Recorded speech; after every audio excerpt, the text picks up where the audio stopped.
ভালো আছিস বন্ধু? হ্যাঁ আছিস বন্ধু, ভালো আছিস? কি করি? এই তো বাড়ি কয়দিন দিয়ে বাইরে ছিলাম।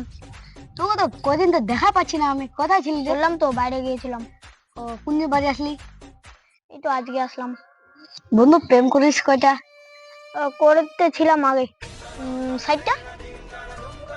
বন্ধু, চাচা গাড়ি এনেছিস? হ্যাঁ কার নিয়েছিস? হ্যাঁ, মাহিন্দ্রা থার বন্ধু, কোন বাইক চালাইস? কেটিএম। বন্ধু, অত টাকা কোথায় পাইস? আমার গার্লফ্রেন্ড গুলো আছে না, হ্যাঁ। তো 50 কেউ 40 এরকম টাকা দেয়। ও, বন্ধু কাজ কি করিস রে? আমি কোনো কাজ করি না, আমি তো মিথ্যা কথা বলি।